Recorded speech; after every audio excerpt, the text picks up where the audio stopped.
I want to tell you about intentionality, but I want to tell you how it got to be important to me. At one point in my life, I was campus minister out at St. Joe's Academy and taught theology. And as such, whenever there was a mass to be said, I had to come up with a list of intentions. And I found in the back of the sacristy this little cheat book that had all these intentions already written, but they were really cold and they didn't really touch the hearts of the people that were there for the liturgy. And so I kept thinking, you've got to make them come alive. You've got to find a way to let the intention speak for all of us gathered. And I really tried at that, but it wasn't my gift. There were other people who did it far better than I did. Sister Josepha was one of them. She was a sister who helped out in campus ministry whenever she could. And she had a wonderful way of simply saying, this is what we're praying for, and inviting all of us to join into that. So that was kind of the first recollection I had of intentions. And the second one that I had is much more powerful to me personally. I was starting my practice down at Carondelet, and I saw a lot of women who had just gotten out of prison.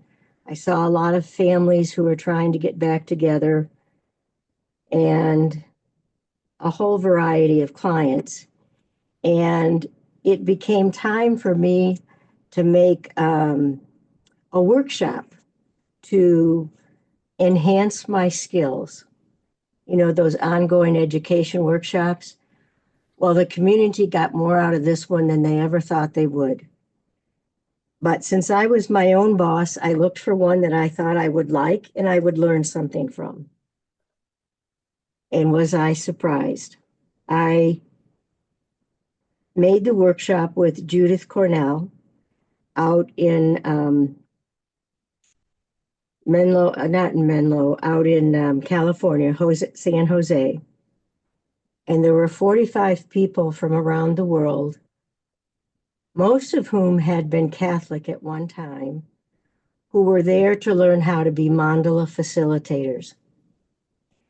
Now, the mandala facilitation part wasn't important right then, because she introduced us in our beginning few days, and this was a silent workshop.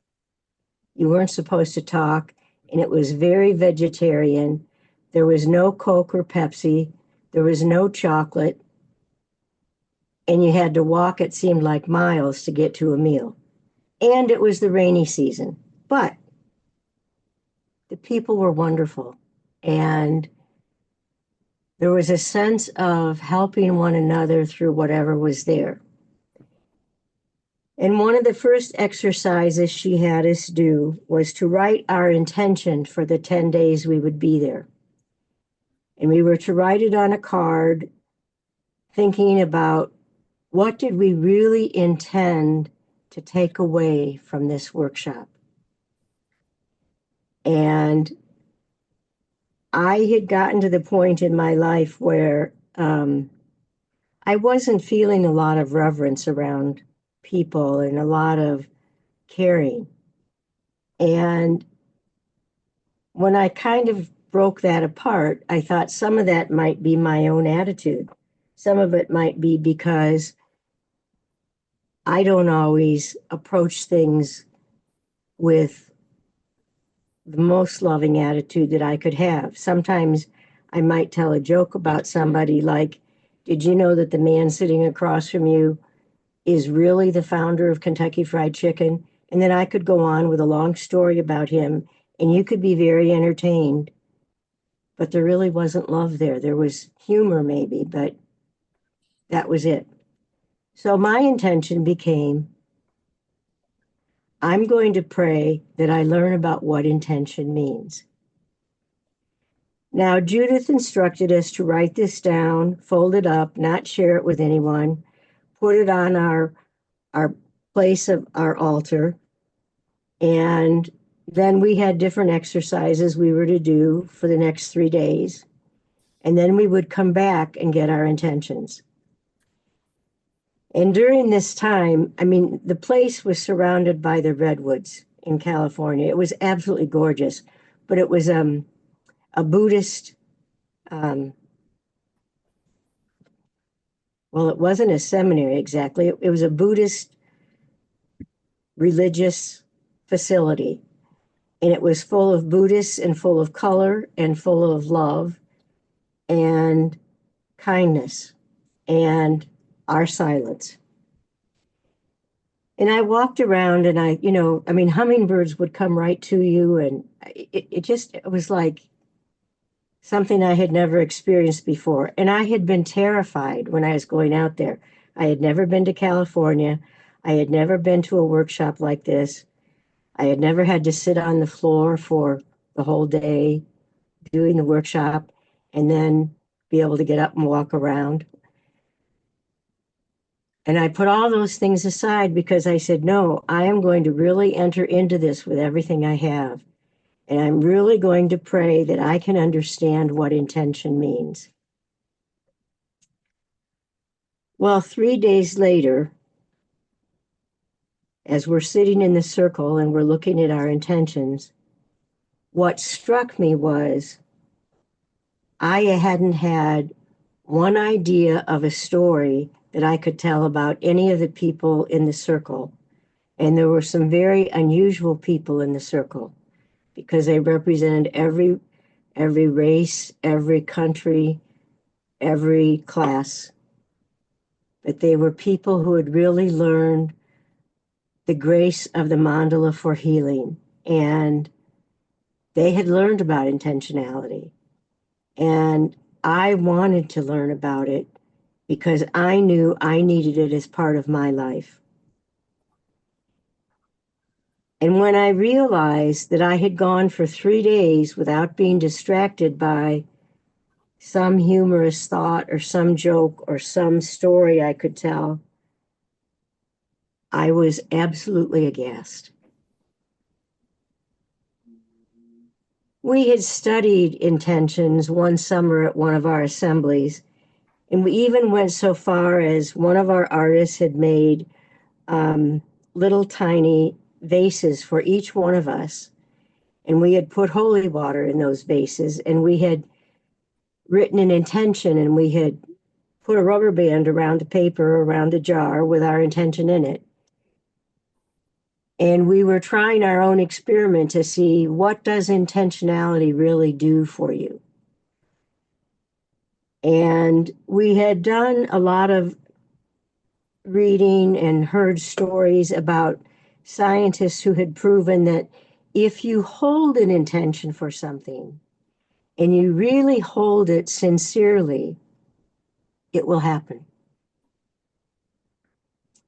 And even when Judith herself had invited me to come out and make this workshop, and I said, oh, Judith, thank you for inviting me, but I'm from a community and we're on a really tight budget, and I don't think there's any way in hell that my community is going to afford to send me to this workshop to learn about mandalas. And she said, hold the intention. Well, there I was holding the intention in the middle of the workshop.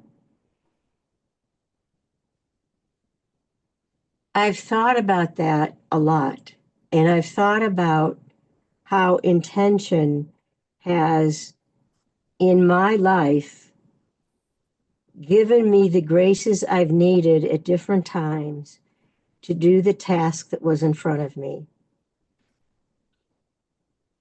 It was as if I knew I had to do something, and I said, I intend to do this with all the love that I can bring to it. And then I was able to do it.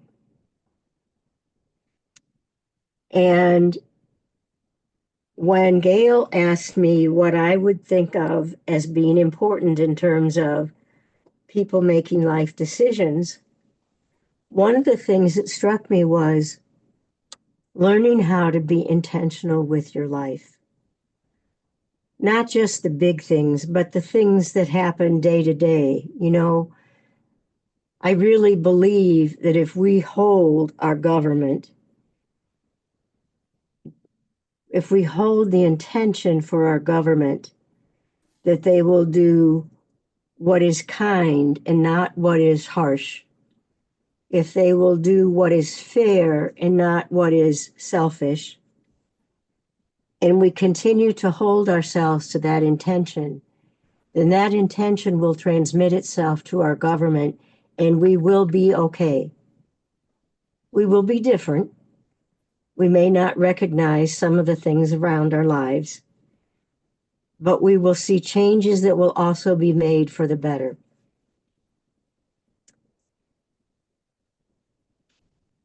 And there's another piece of this whole thing of intentionality, and that comes to me from the work that I was privileged to do with Julie Harkins.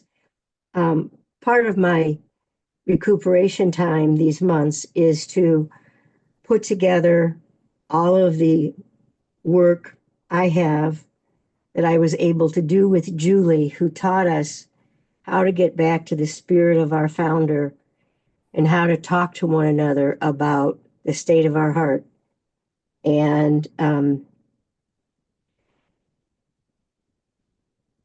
when I first met Julie, I have to say I didn't want to meet her because at that time of my novitiate, it seemed like every weekend they were bringing in someone else who could give us the secret to how to live a good life and how to know that you were doing what you were supposed to do.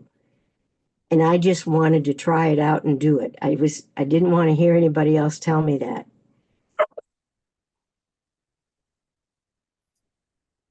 The irony was Judith could read me like a book, and we became very good friends and worked together for many years. And she left me with all of her work and said, carry this further, help people understand what it means to really share the heart and what it means to hold another person's heart and what it means to respond when someone shares something that's very precious to them and they may have difficulty sharing it. When I worked with Julie, I was the youngest person on the team, and whenever it came time for sharing of the heart, I would try to sit in a corner of the room where she wouldn't notice I was there, and we'd finish sharing the heart before she'd realize I hadn't done it. And she never missed me. And so she would invite me, and I would do my sharing.